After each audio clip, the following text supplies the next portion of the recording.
আজি এটা বিশেষ ভিডিঅ' লৈ আহিছোঁ। ভিডিঅ'টো হ'ল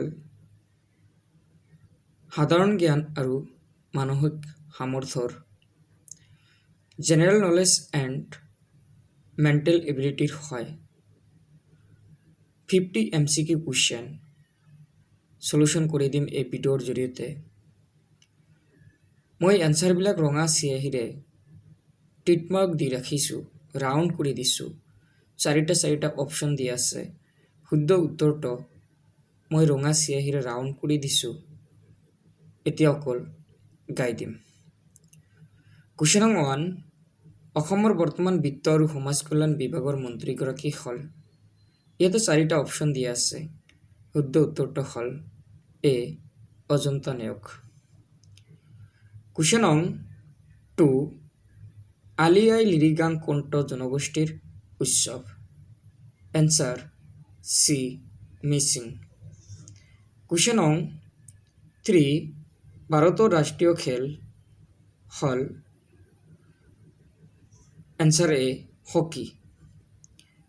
কুৱেশ্যন নং 4, বুঢ়ী আইৰ সাধুৰ লেখক হ'ল। Option B Lakshminath Bezbaroa. Question নং 5, তলৰ কোনগৰাকী দৱনী কবি? Answer C Binanda Chandra Barua.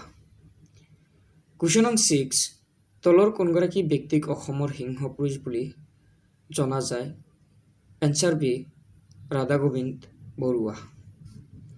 Question নং 7, 2020 চনৰ টকিঅ' অলিম্পিকত সোণৰ পদক লাভ কৰা নীৰজ চোপ্ৰা তলৰ কোনটো খেলৰ লগত জড়িত? Answer D javelin throw'. Question no 8, প্ৰথম Assam Swargadeo? Answer B Sukaphaa.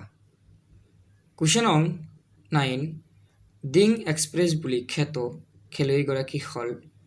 Answer C Hima Das. Question no 10, বিশ্বৰ আটাইতকৈ সুখী দেশ বুলি ৰাষ্ট্ৰসংঘই ঘোষণা কৰা দেশখন? Answer B Finland. কুৱেশ্যন নং 11, অৰ্থশাস্ত্ৰৰ লেখক? Option B Kautilya. কুৱেশ্যন নং 12, লাভলীনা বৰগোহাঁই কোনটো খেলৰ বাবে 2020 চনৰ অলিম্পিকত ব্ৰঞ্জৰ পদক লাভ কৰে? Option B boxing. কুৱেশ্যন নং 13, সূৰ্যৰ আটাইতকৈ ওচৰত থকা গ্ৰহটো হ'ল। অপশ্যন বি বুধ। কুৱেশ্যন নং 14, চিকিৎসা সম্পৰ্কীয় বেদখন হ'ল। Option B Atharvaveda. কুৱেশ্যন নং 15, কীৰ্তন ঘোষাখন ৰচনা কৰিছিল? Option A Sankardev. কুৱেশ্যন নং 16, পিংক চিটি বা গুলপীয়া চহৰ বুলি কোনখন চহৰক জনা যায়? Answer B Jaipur.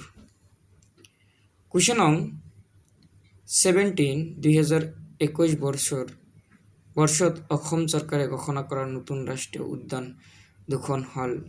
Option B Dihing Patkai আৰু ৰায়মনা। কুৱেশ্যন নং 18, ফৰেষ্টমেন অফ ইণ্ডিয়া বুলি কাক কোৱা হয়? Option A Yadav Payeng. Question নং 19, ভাৰতৰত্ন লাভ কৰা প্ৰথমগৰাকী অসমীয়া হ'ল। Option A doctor Bhupen Hazarika. Question নং 20, ৱেটলেণ্ড, লেক, ট্ৰিবিউটাৰী, চেনেল ওপৰৰ ইংৰাজী শব্দকেইটাৰ অসমীয়া অৰ্থ হ'ল। অপশ্যন বি জলা, হ্ৰদ, উপনৈ, জান। কুৱেশ্যন নং 21, ভাৰতৰ বৰ্তমান ৰাষ্ট্ৰপতিজনৰ নাম হ'ল। ইয়াতে বৰ্তমান যিজন ৰাষ্ট্ৰপতি আছে তেওঁৰ নামটো উল্লেখ কৰা নাই, আগৰ ৰাষ্ট্ৰপতিজনৰ নাম উল্লেখ কৰিছে। Option B Ramnath Kovind. Question নং 22, থৰ মৰুভূমি ক'ত অৱস্থিত? Option A Rajasthan. কুৱেশ্যন নং 23, মিছাইল মেন অফ ইণ্ডিয়া বুলি কাক কোৱা হয়? Option C doctor Abdul Kalam.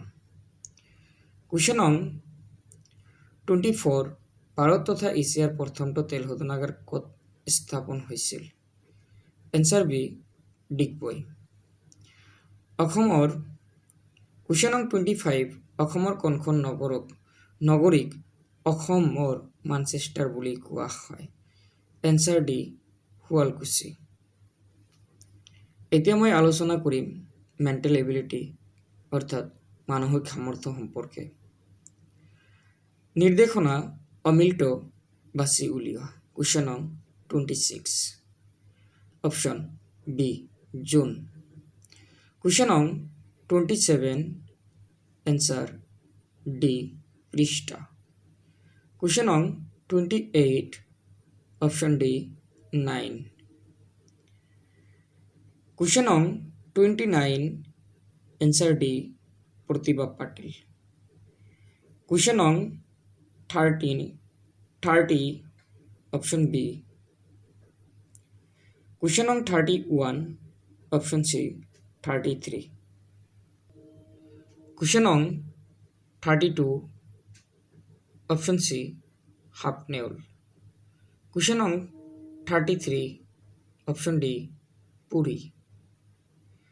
Question নং 34 প্ৰশ্নবোধক ঠাইত কি বহিব?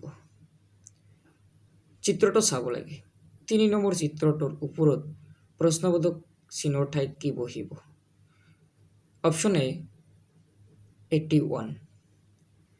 কুৱেশ্যন নং 35 অপশ্যন চি 65। কুৱেশ্যন নং 36 অপশ্যন এ 92। কুৱেশ্যন নং 37 যোৰহাট ইষ্টু ৰৰয়া শোণিতপুৰ ইষ্টু প্ৰশ্নবোধক চিন দিয়া আছে। ইয়াতে এনচাৰ হ'ব শালিনীবাৰী। Option D. কুৱেশ্যন নং 38 ABC equal 123 DAP equal option B 456। Question নং 39 তিনিটা পিকচাৰ দিয়া আছে। তৃতীয় পিকচাৰটোৰ মাজত প্ৰশ্নবোধক চিন দিয়া আছে। Option C 144। কুৱেশ্যন নং 40 সভা ইষ্টু সভাপতি লোকসভা ইষ্টু প্ৰশ্নবোধক চিন দিয়া আছে। ইয়াতে অপশ্যন বি ৰাষ্ট্ৰপতি। কুৱেশ্যন নং 41 ব্লেকবোৰ্ড ইষ্টু চক কাগজ ইষ্টু প্ৰশ্নবোধক চিন দিয়া আছে। ইয়াতে অপশ্যন চি কলম। কুৱেশ্যন নং 42 DDF CFL DHL option C EMO। Question নং 43 F/6 M/ প্ৰশ্নবোধক চিন দিয়া আছে। Option B 13। কুৱেশ্যন নং 44 PQ PQR option C PQRS। Question নং 45 ABC DEF PQ প্ৰশ্নবোধক চিন দিয়া আছে। ইয়াতে হ'ব STU। কুৱেশ্যন নং 46 CAT DBU MAN প্ৰশ্নবোধক চিন দিয়া আছে। ইয়াতে হ'ব CNBM। কুৱেশ্যন নং 47 মণিপুৰ ইম্ফল অৰুণাচল প্ৰদেশ প্ৰশ্নবোধক চিন। ইয়াতে অপশ্যন এ ইটানগৰ। কুৱেশ্যন নং 48 তিনিটা পিকচাৰ দিয়া আছে আৰু এটা পিকচাৰৰ ঠাইত প্ৰশ্নবোধক চিন দিয়া আছে। প্ৰথম পিকচাৰটো ষষ্ঠভুজ, দ্বিতীয় পিকচাৰটো পঞ্চভুজ, চতুৰ্থ পিকচাৰটো চতুৰ্ভুজ। ইয়াতে অপশ্যন বি ত্ৰিভুজ হ'ব। কুৱেশ্যন নং 49 তলৰ কলমটোৰ ভুল সংখ্যাটো উলিওৱা। অৰ্থাৎ ইয়াতে অপশ্যন চি 564। অৰ্থাৎ প্ৰতিটো সংখ্যাৰ লগত 100 11 যোগ কৰিলে তাৰ পিছৰ সংখ্যাটো হয়। কিন্তু 343 লগত 111 যোগ কৰিলে 454 লগত 54 লগত 111 যোগ কৰিলে 564 নহয়। কুৱেশ্যন নং 50 তলৰ চাৰিটা শব্দৰ ভিতৰত কোনটো শব্দ অভিধানত প্ৰথমে পোৱা যাব? প্ৰথমে দি আছে নেক্সট, নেক, নিট। ইয়াতে এনচাৰ হ'ব ডি, নিয়াৰ। মৰমৰ ছাত্ৰ ছাত্ৰীসকল, যদি তোমালোকৰ মোৰ ভিডিঅ'টো ভাল লাগিছে অকল এটা ছাবস্ক্ৰাইব কৰি দিবা। Thank you. আজিৰ কাৰণে ইমানেই।